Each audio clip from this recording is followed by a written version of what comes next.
go down the list of problems we're solving. Things like, I don't know, managing email. Managing email. Having to mail physical things. Having to mail things. Connecting systems. Connecting systems. Maybe some data entry. Data entry. Let's fix it. Let's fix it. Let's find those problems that so many of us share and build shared solutions. And what would we call this podcast?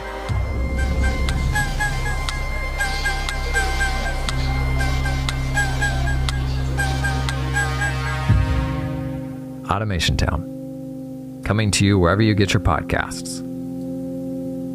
A podcast about regular people Building solutions to the problems we all share. And the human experience. Oh yeah, and the human experience, of course. So we're actually just going to talk about email and stuff? Yeah. Yeah. Just how to automate regular knowledge-worky things. And specific problems. But not so much about the specific tools. The how to solve our most common problems. Cool. Cool. Cool? Cool. Cool. AutomationTown.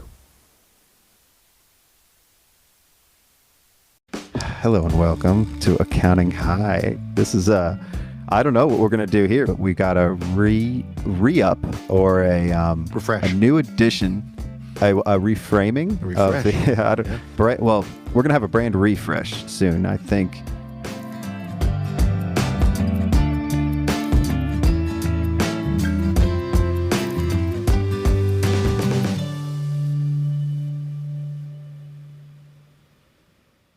On your episode, it might still be titled Sons of CPAs, but I definitely wanted to catch up with you again, Chad, because you're doing some cool fucking things since the last time we recorded. Like, when we recorded, I know I was pretty depressed that day. I was pretty down in the outs, but I thought our episode was beautiful. I thought it's going to come out great. But you've got a podcast now. You've got a new mic, too.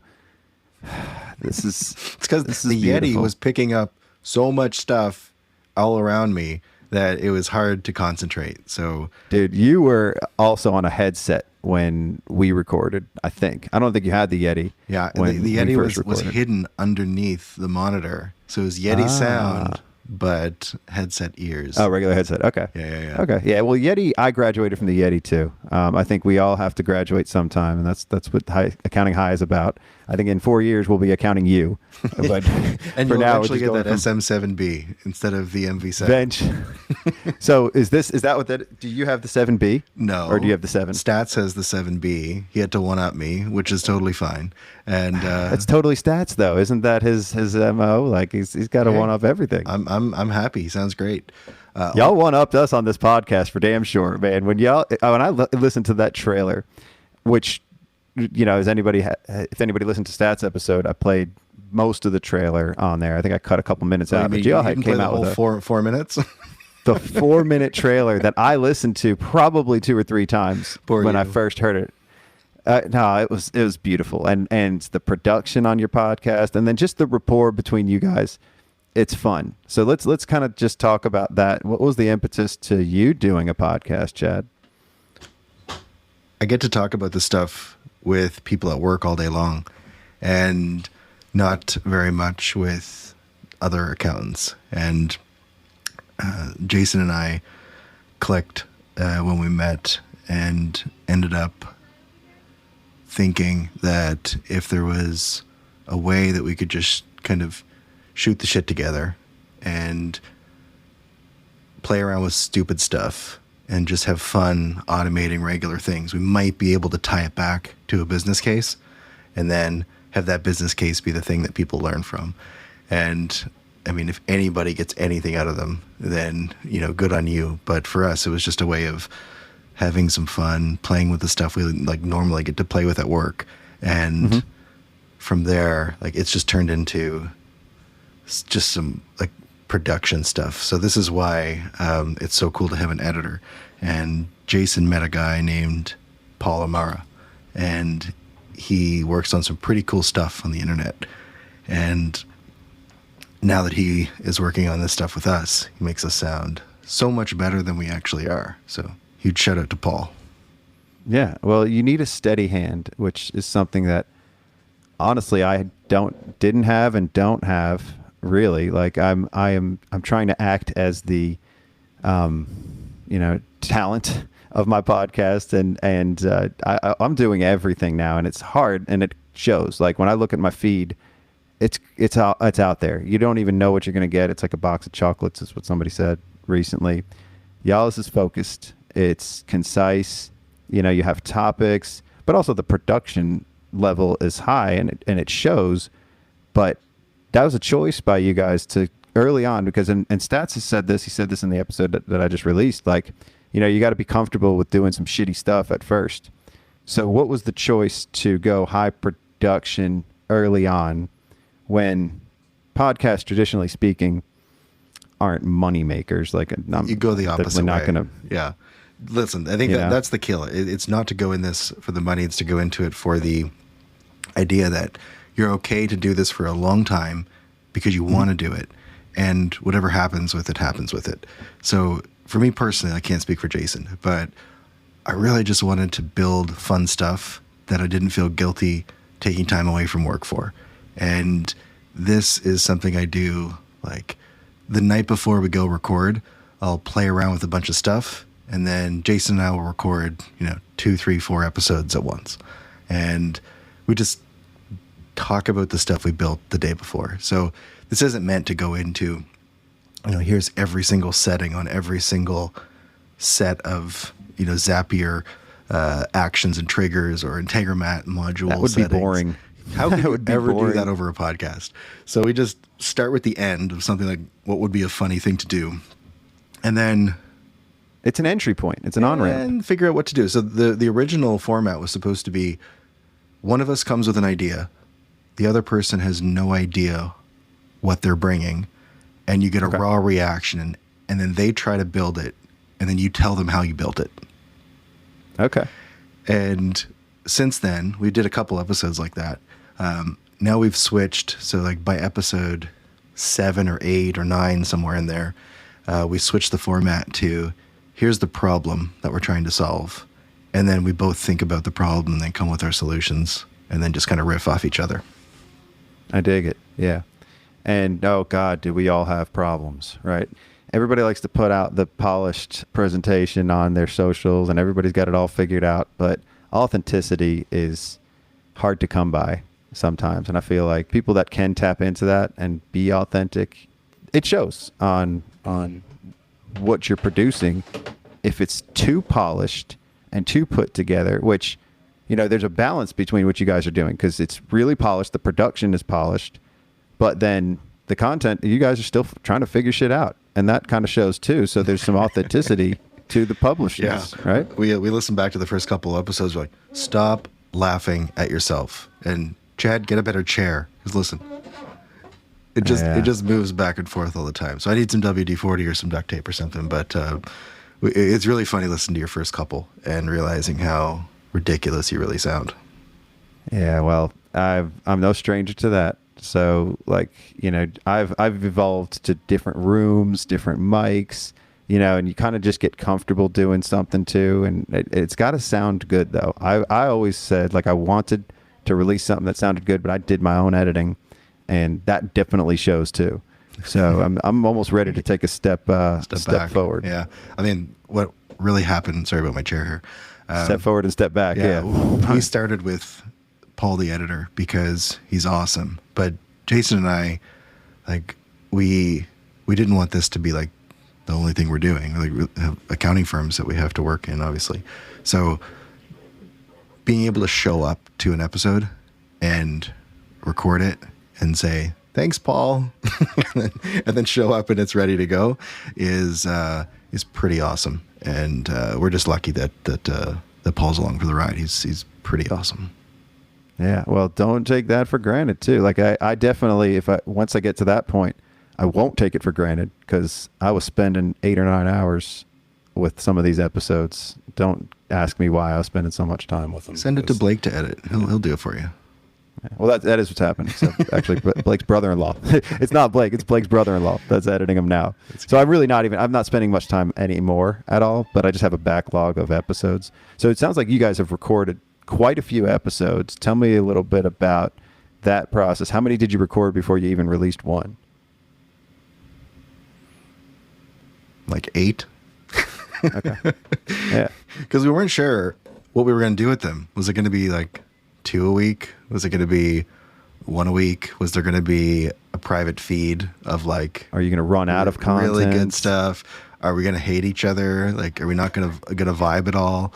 So we just did it until we felt like there was something that we liked, and then picked a date and figured after tax season would be pretty cool. So April 30th, after people were kind of getting back from their week or two vacation, we thought we would release things on Saturdays. Like, you don't need to, this isn't really like the high end of like learning and technical podcasts that you want to listen to during the week. This is just for fun and something you can throw on while you're, barbecuing or taking the dogs out for a poo.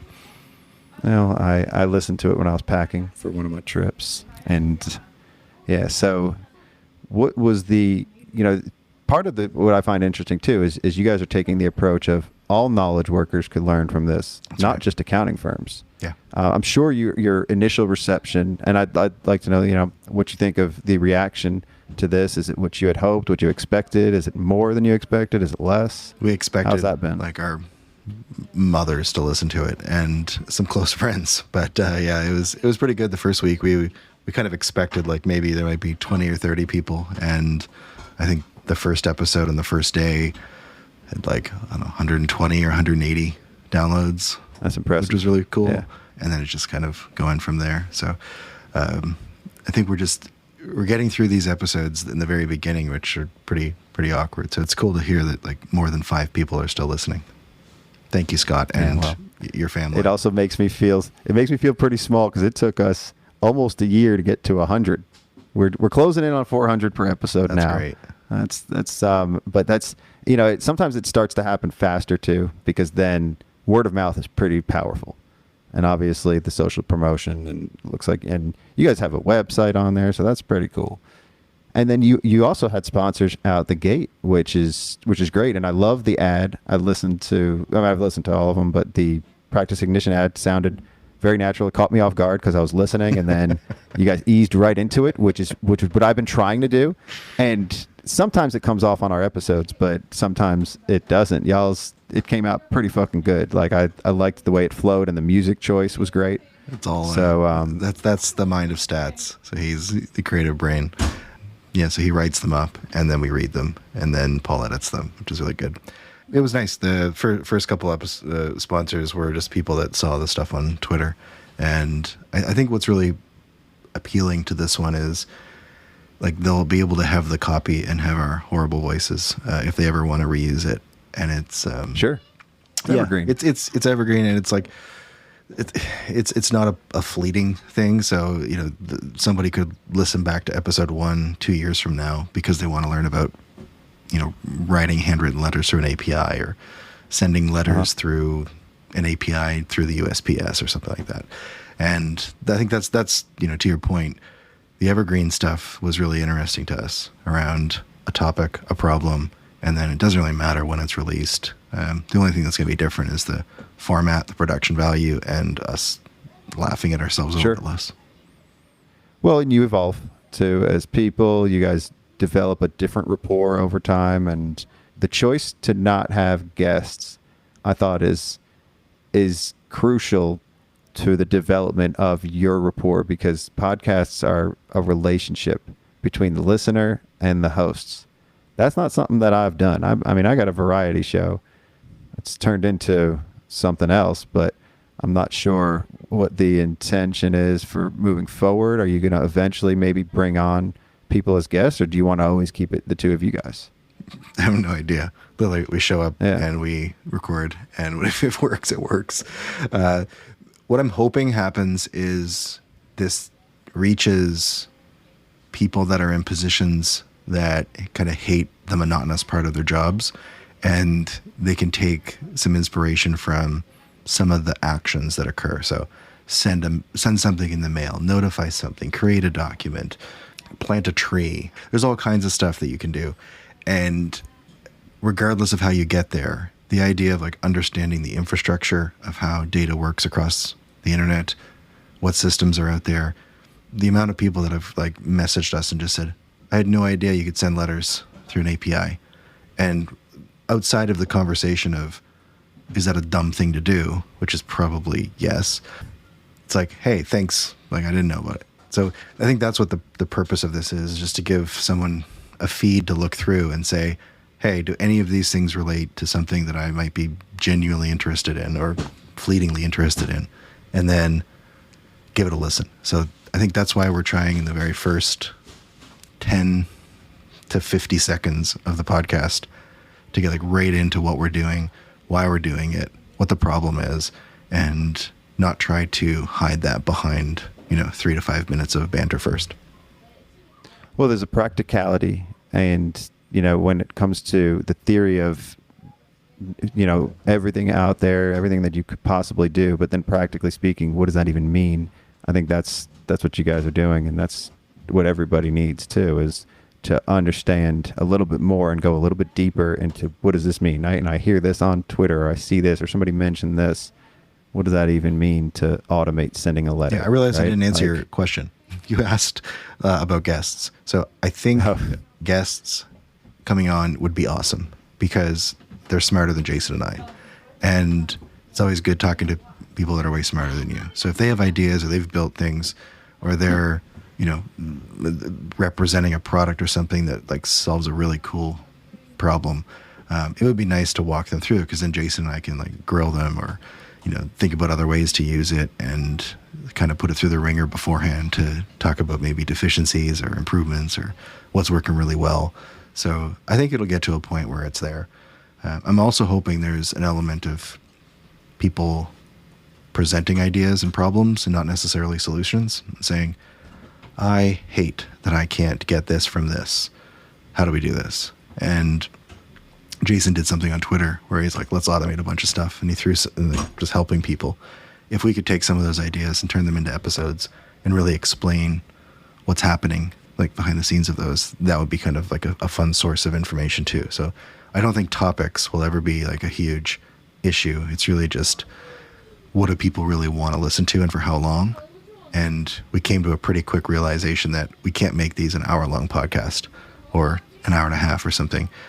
We have to keep it short. So some of them are like 18 minutes. Some are 24. That's for the hour, 2 hour long podcasts are for mine. I can keep my shit going forever. Like, I don't even want to end most of my episodes. And it's only because I'm very interested in what the guest has to say. And that's why I think my show is always going to be a guest show, because I bore myself. Like, I can't sit there and talk. I get anxious. I just get bored over stuff, and especially when it gets too technical. But when we're talking about somebody and what they're doing, I can keep that going. Yeah. So you guys are adding value, and you're giving more than you're getting out of this. And I think that's its own reward too. Very fun. I've noticed that about certain people, like Stats always, you're always about giving it away. And then whatever comes back is a bonus out of that too. But that's what I'm hearing here too. Is yeah, I get flack sometimes for people that don't agree with the way we sell accounting services either. But I give it all away in the beginning, and when people want to have solutions to problems, I don't charge them. And I have great relationships with new customers that come on board. It works for us. So it's a good testament to not being too mean online about one specific topic or leaning too far on one side of a spectrum of an opinion. And, we each have our own lives and our own situations, and it's just nice to be respectful. So if we can be helpful and respectful at the same time, everybody wins. Well, it's a better world when we're all in it together too. Again, I always get really big with those comments, but it's, when you're working, it's a rising tide too. Like, everybody wins if we're all learning together and we're not keeping it to ourselves. And really, there's no proprietary knowledge or information. I think you said that too, but there is a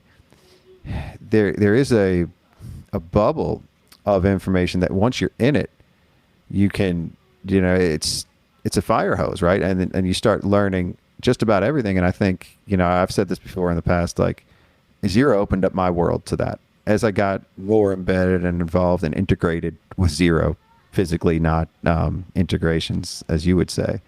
But I've learned so much more, and I think that's how I know everybody I know. Some people attribute that to social media, to Twitter, to other things. But I think you said this in one of your episodes of, the information is really hard for some people to come by, and just learning about automations and making it more accessible to them is pretty important for the evolution of the profession, of any profession, or of just us as humans too.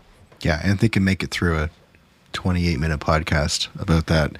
What's hard is that, like, there are some elements of it that are like really great to share, but you can't really talk about it for 28 minutes and hope that everybody stays till the end. So what I was going to mention about that whole knowledge stuff is, like, there's a bunch of foundational episodes that haven't launched yet, and there's a bunch of really fun build ones. And like the entertainment piece of me was like, oh, I wish I could just launch the one we did about like lights. Like, that's going to be so fun. But there's one about Zapier, and there's another one about like the fundamentals of APIs. And like, that's what's coming out tomorrow and the next week. And like, okay, it kind of has to come out because there is some learning there. But I feel like we might be also confusing people on the feed too, of like, is this a commentary show of like what is something, or is it a comedy show of like tomfoolery, building silly things and then turning it into, applications you can use for a business? So, well, I think it's important to get feedback, and I think you're always welcoming that feedback. When I, had some things to say about what my listening, you were all ears. I think also, it's like there's a delicate balance between being too educational or too entertaining. Starting to learn what that even means, and there's a time and a place for humor and to be fun and to be light. But then there's also, there's times where nobody's going to listen if they're not getting anything out of it, unless it really is straight up entertainment. Like if you have an intended audience, and I think that's the case there, like you want to be adding value. Otherwise they may as well just watch Netflix, or they may as well just turn on one of the, popcorn podcasts, whatever that means, Teach their own, right? I know that when I'm... It's a tightrope. Yeah, when I'm in a car trying to find a podcast, I mean, it's the first 30 seconds or 40 seconds if I make a decision if I want to listen to the episode or not. It's just hard to find them. And I think we're having the same issue here. It's like, how do you market to mainstream operations people, right? The people that are like in the trenches hoping to do things better. I don't know if they're out there looking for podcasts, but if they are, at least that's a place where they can go. If you find ways to get in front of them, let me know, because I'm just figuring all this shit out too. Feels like Expensify figured that out. Going from the bottom up, yeah. Didn't they? Yeah. So they went straight to the source, user first. Straight to the users, and then work backwards rather than starting from a top down. And that is a decentralized approach. That is powerful. It's pressure. It's nice. Mm-hmm. I don't know how many people are going to pressure their bosses into mailing birds and doing a whole bunch of stuff that way. But, I think with enough content. Right. But if you get people talking at the water cooler about mailing birds and about this podcast, then eventually what's this thing, AutomationTown, that you guys are talking about? Check it out. One person messaged us and said, so I made it halfway through the episode, but it was really for, I forget, her name was Nikki or something. She said, this is really for my Nikki. And so she's like, so I sent the episode to her. She listened to the whole thing and then she shared it. So it was like, it kind of worked. That's what we were hoping for. That's the intent. Yeah. And it's like, well, again, it kind of finds its own audience too. And then you find your pocket, and then it becomes just an extension of the people that you already know that you that you resonate with, not resent, that you resonate with. And, you know, like that's what I've found too, is like, in anybody that's going to be listening to anything that I do, it's definitely people that are like me and that think like me. And that is, you know, it's hard to find those people out there if you're not putting yourself out there too. I got a question for you, Scott. What keeps you going? So you've got a ton of episodes under your belt. This is a rebrand that's coming up with CPA High. Accounting High. Accounting High, sorry. What goes through your head when you're thinking about the next 20, 30, 40 episodes? What keeps you going? It's a great question. Partly it's continuing to evolve as a person and as a brand. Now it's a brand. Before it was just shameless shit that I was doing, trying to, you know, reach and do things that I thought were beyond me. Now I've matured a little bit over time, and now I can be a little bit more selective. You know, I'm not saying yes to everything. That's something that I need to still learn to be, because I can't say yes to myself and yes to my own ideas, because I have a lot of ideas and I need the people to bounce them off of. I need to have somebody that grounds me. So that's usually why I have a co-host. Today, who's your favorite co-host? Oh, I can't say that. Definitely Nicole. Obviously, like I have the most fun with her, like in real life and on the podcast, because I don't know, like there's an essence, like Michael Lee, I thought that was going to be great. Not discounting that, but you know, there's just a certain, you know, I think Ackerman obviously is the heart of it, where it all started, and things are better with me and Ackerman now that he doesn't have as much going on, and when we come on, it's fun. But I wasn't having fun with him to a degree. You know, I was always arguing with shit. So I don't know. I mean, it's, you know, I kind of just find in my way, and I'll throw it out there to anybody. Anybody wants to come on and co-host. If you want to come on and co-host an episode and you have an idea for a guest, I'll probably say yes to it. You know, even though I say, you know, no, I want to say no to more things. Most of the time, if somebody else comes up with an idea and I like it, I'm going to say yes to it. I'm not going to say no. Like, and that's kind of what's been happening to a degree too. I got almost 50 episodes recorded that still need to be edited and released. But this is a human experiment for me too. I'm going back and now listening to episodes that we recorded in January, and my mindset has shifted on some things. Or I can tell that I was depressed. That's why I said on yours, I knew I was depressed because Zachary calls me the next day and says, "Are you okay? Is everything all right?" And I don't even know what I was down about, but that's just the kind of stuff that happens, you know, in life. But as I'm going back and listening to the episode or editing, like I'm listening to Ron Baker's episode and learning, you know, or revisiting stuff that I've said that I didn't even think twice about again. And I was like, that's a good idea. I should do that. You know, like, isn't that pretty weird? I'm sure that you probably are getting that too a little bit. You said something about either getting a larger Superman medallion or you had wanted more diamonds or something. I forget. That is still true. Definitely still true. But I just bought my wife a Peloton for our anniversary, so that the diamonds are going to have to wait. Okay, so was it a used one from somebody who didn't want it anymore, or is it brand new? Oh, I do have the chain. I don't know if I was wearing it on yours. You've seen the Superman chain, I'm sure. Yeah. So I don't know, like the Peloton, I bought a new one. Don't ask. Like I was just excited to think of something to get her, and I went all out. I got the Plus and all that shit as I normally do. But sorry, it's okay. That's a digression. Okay. You got the microphone, she gets the Peloton. Exactly. And I eventually I'll get that other chain because I want to have two chains, and then I think that metaphorically, like the SS, like the $, and the Superman is my initials anyway. But it's all a little gaudy, and it's all a little like kind of a joke to begin with. But I'd like it too. You know, there's a weird part of that it's like I can make fun of myself on one half of the spectrum, and the other half, I love it too. So no judgment. We should all be ourselves. Right. Well, I judge myself though too. I don't know if that happens with you at all, but that's why, like, I can.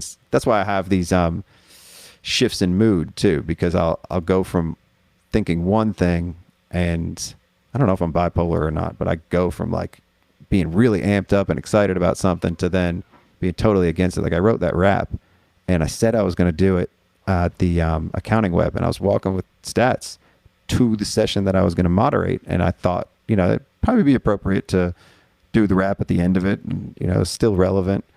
But then I convinced myself it was not a good idea. I was super nervous before. He's like, what are you going to think of yourself if you don't do it after? And I definitely convinced myself. I was like, this is not about me. I'm moderating a panel, and it's probably right. But then there's also a degree of like, I worked pretty hard on it and I thought it came out all right. So I don't know, trying to find the right way to release that too. And I'm so I don't know. I'm going too deep into that. When you think about the rebrand, what's something that you hope Accounting High will have that Sons of CPA didn't? More universally appealing and easier to pick up on when you look at the name and look at the logo.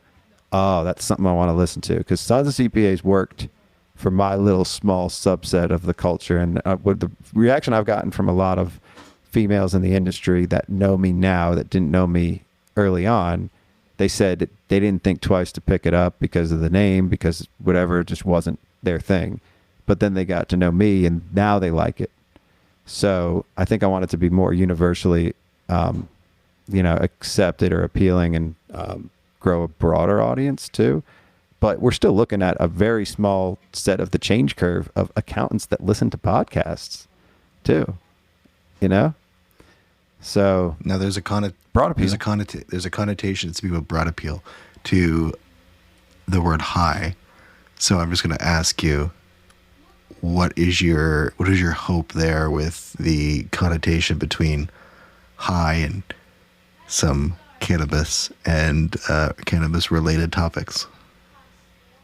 Interesting. So I could talk on that all day because I know it, because it's me, and I'm not shameful. I'm shameless, but I'm not shameful of getting high or smoking weed. I'm not high right now. And I think I come across a bit better when I'm not high on the episodes. If I'm high, I'm a little too tunneled in. And so I'm happy to talk about that, but also I don't want it to be about, I want that to be a subtle nod and not what it's all about. So I think, when you think of like Summer High Heights, there was a show like, it's nothing to do with weed, but it's the high school, right? Mm-hmm. And there's all kinds of high associations, like my high school's Green Hope High, right? You never think of getting high when you think of high school, but you do. Like I do. When I was when I went to high school, I got high all the time. Exactly.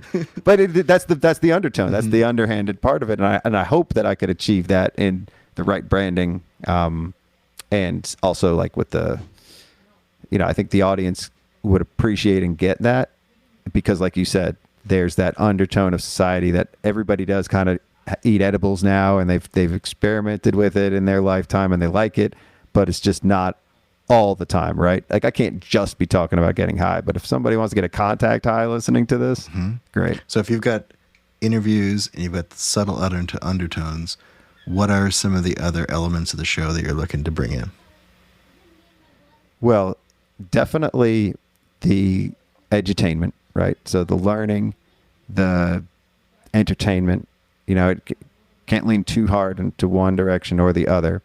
But I think it's an engaging conversation, and to learn more about the human condition as it relates to accounting. Everything I do has got to be as it relates to accounting, because otherwise I'm afraid to go out there in the real world with a bigger audience too. I don't think that's my thing. I think it's more of, and I think probably you and Stats can relate to that too. Like, you got to have some kind of audience that's concentrated, because then, I don't know, then it's like you're achieving something and you can have bigger impact if it's more focused. That's what they always say about niche, right? We talk about that in our accounting firm. Niche. Yeah, I know, you're Canada. I had to throw that in there. Ron Baker, definitely. You might have not listened to his episode because of the first 30 seconds. His first 30 seconds, he talks about, I don't know if you did listen to it or not, but he says, yeah, so you know exactly what I mean. And I looked at that and the initial, so that's been the most listened to episode already, and it's probably going on, it'll it'll go on to the Hall of Fame of episodes because I loved it. I had so much fun with Ron. He's a powerful It force. was a Yeti con watching the three of you and your Yetis talk to each other. I know, right? Yeah. Eventually, they're going to see us with our Shures, right? That's right. I just put the sticker on, so it kind of covered up the I was Shure. wondering how you just put the sticker on half of the Shure logo and you Intentionally. didn't go full on covering. That's kind of that's the metaphor for how I am, right? I'm not necessarily straight on. You're not going to really see what you get eventually. And then eventually it's like, all right, yeah. It's a little off, but it's still on, right? It's a little off. That's but a it's good still place on. to end. Yeah. Appreciate you coming back on, Chad. Thanks. I was going to say, I don't know where I'm going to tag this on in the beginning or the end or its own bonus episode now because I thought it was pretty good on its own, right? That's kind of what you were saying too. You don't want to nestle too much in or tag it at the end because not everybody listens to the end. So maybe this is a bonus episode that leads into yours or after. Like right after, this is the reaction video. This is the... Yeah, good work. Yeah, just like, hey, this episode that you're going to listen to is going to be crap. He's not very interesting. But we did this follow-up episode, which was like 3% more interesting because we got to talk about Scott. If you want to hear that, listen to the bonus episode. Isn't it always about me? I don't give a shit about myself. Isn't that like it's true. Like I care so much about the guest and who's on because I can't do anything alone. That's one thing that I learned recently. I'm always trying to impress the other person on the line. And if I had to do an ad read by myself, and I didn't enjoy doing it, and I don't like that because there was nobody there that I could bounce off of or react from, right? There was this. What do you think of that? Well, you just made me think of a guy I have massive respect for, and he was a Thrival member, had his own podcast, started with an A, not Axiom or maybe it was Axiom, I forget, but he talked into a microphone for an hour and did episodes by himself. Like, wow, like you've got a lot to say, and kudos to you for being able to do that. Cheers. Cal Newport does it. Yeah. And there's some people that probably can pull it off. I can't, for damn sure. I can't pull off any episode if it's just me. And I guess that's, you chose to do this with a co-host because you want to hang out too, right? Like to me, I get to hang out with you because I had you on the podcast and then we become friends because of this podcast. So that's the benefit that I get out of this. And I'm sure I've said that before. We'll see each other in ZeroCon, right? Yeah. Not Carbon X. I did enough traveling this year. I got an extra ticket. If you need one. Maybe let's talk about it. Tempted. Yeah, I'm gonna do that. We'll take that offline. I think I'll do Gusto too. Cool. Yeah. I'll definitely be at ZeroCon. I just found out I'm getting a media pass, so we might have a live podcast there, a live something there. That's really cool. Yeah, I'm looking forward to that. It's been a while since that's a dream. Since the ZeroCon's been in the States. Oh yeah, I got to go to I think every single one. It was the first one in a little Wired magazine back office back in like 2013 or 14, and got to keep the streak going. That's the cult right there. For me, Zero is a way of life. It's not a product for me. Zero is my heart. The bank feeds keep breaking though. Looking forward to that. I don't pay attention to the details. I don't pay attention to that shit. To me, it's about the bigger picture, the branding, and everything else, and the culture that they've provided. They'll fix the fucking bank feeds. I know, right? They'll update Yodely again. I didn't even know you could update the Yodely platform that they're on. I was like, they're gonna upgrade. Like yeesh. Yeah, we'll see how that goes. Get some more direct feeds there, Zero. That's what they need to do. Mm-hmm. Well, maybe in 20 years we'll live in a world where we can get access to our financial information. Otherwise, let's stick to Relay. And Yusuf? And this episode was brought to you by Zero and Relay. Come to Canada, buddy. Please, please, please. I got to get on that sponsor train. All right, buddy. See you later.